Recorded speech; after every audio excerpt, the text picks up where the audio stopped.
Vamos a tratar hoy en formato vídeo, algo que se trató en Iberian Style en formato digital. Vamos a hablar de la Villa de Madrid. Madrid es capital, villa y corte.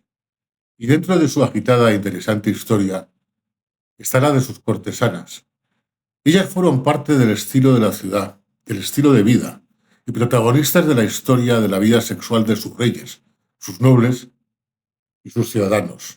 Vamos a hablar de Madrid, cortesana y licenciosa. Fue en 1561 cuando Madrid se convirtió en corte, de forma permanente, por decisión de Felipe II. Y desde entonces, además de capital, ha sido una ciudad alegre, dicharachera y también licenciosa, que ha ido creando su propio y personal estilo de vida. Y con la corte, inevitablemente, llegaron las cortesanas, siendo unas de altos vuelos y más cercanas al nivel de calle otras. En esa época se contaba solo 3 mancebías, que de esa forma eran conocidos los burdeles, y que llegaron a ser cerradas temporalmente por indicación del beato Simón de Rojas, muy influyente en Palacio. Pero vanos fueron los desvelos del beato, ya que a lo largo del tiempo la villa y corte se fue llenando de tabernas y mesones, en un reflejo de la jovialidad de sus habitantes. Y claro, en algunos de esos establecimientos, además de vino, se comenzó a comerciar con los encantos de la carne. Para evitar equívocos, los lupanares en los que además del vino se podían contratar aquellos otros servicios más personales, comenzaron a colocar ramos de flores o de arbustos en las puertas. De ahí que no se llamen remeras de remo, sino de ramo. Ya me entienden. La afición cortesana fue creciendo hasta el punto de que el rey Felipe IV pudo contar, muy satisfecho, él era muy aficionado, unas 800 mancebías, por lo que las dotó de una regulación propia y de un servicio médico. El aristócrata y viajero francés Antoine de Brunel lo describía así en 1655. No hay ciudad en el mundo donde se vean más meretrices a cualquier hora del día. Las calles y paseos están llenos. Estas pecadoras campan con entera libertad por Madrid, porque las grandes damas y las mujeres de a pie apenas salen. Las damas y señoras, al salir, lucían manto entero, mientras que las mujeres de vida alegre usaban unas mantillas oscuras terminadas en unos picos pardos. Al igual que en la propia sociedad, había distintos escalones o estamentos. No eran lo mismo las barranquillas de lavapiés que las cortesanas de la aristocracia. Así el rey Felipe IV de Austria le levantó la manceba al duque de Medina de la Torre. Se llamaba María Inés Calderón, motejada como la Calderona. Comenzó como actriz en los corrales de comedias y decía el duque que poseía unas ciertas habilidades secretas, algo que levantó la lascivia del rey y de tanto disfrutar de la especial pericia alumbró una criatura que tomó el nombre de Juan José de Austria. María Inés finalmente ingresó en un convento de la Alcarria del que llegó a ser abadesa. Tal vez eso generó en el rey algún deseo sacrílego, ya que comenzó unas frecuentes relaciones con Sor Margarita de la Cruz en el convento de San Plácido. Cambio de dinastía. En el año 1700 fallece sin descendencia el rey Carlos II. La guerra de sucesión comienza en 1701 y concluye en 1713 con el Tratado de Utrecht. Los combatientes eran, por un lado, Felipe d'Anjou, nuestro primer Borbón, y el archiduque Carlos de Austria. Madrid era una ciudad declarada y fervientemente borbónica, que estuvo ocupada en varias ocasiones por el ejército austriaco. Las muchas prostitutas de la ciudad tenían una función importante que realizar, y conscientes de eso, las jefas de todos los establecimientos se organizaron. Las meretrices infectadas de sífilis o gonorrea serían las únicas que atendieran a soldados austriacos.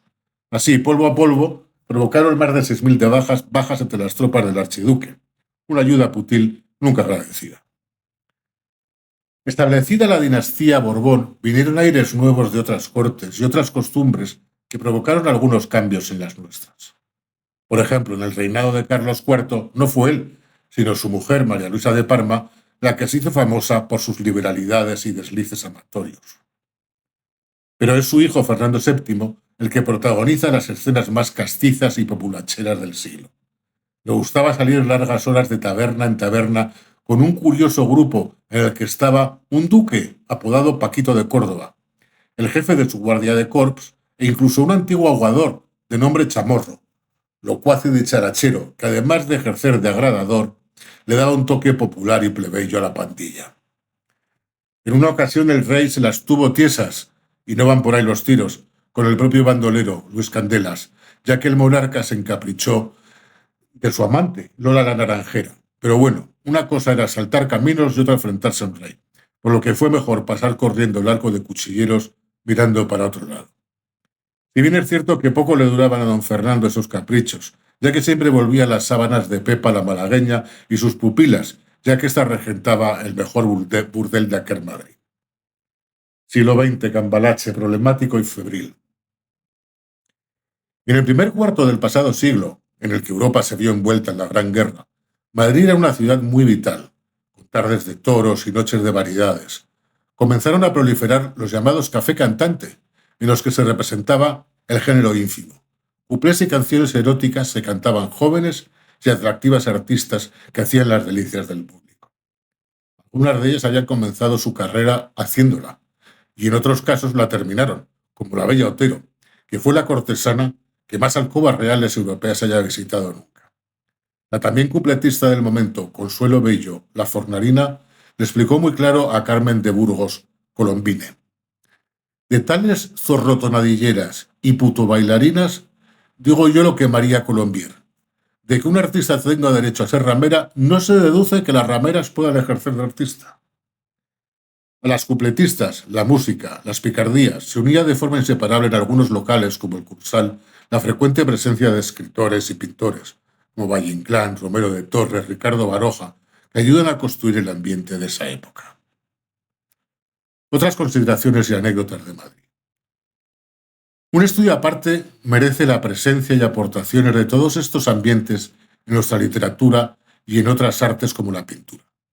Desde el siglo de oro, con la Celestina, el libro del buen amor, la Lozana andaluza y aquellos divertidos poemas satíricos de Quevedo, hasta Galdós, en cuyas obras aparecen meretrices entre sus personajes en bastantes ocasiones representadas con aquella sensibilidad y realidad de su costumbrismo.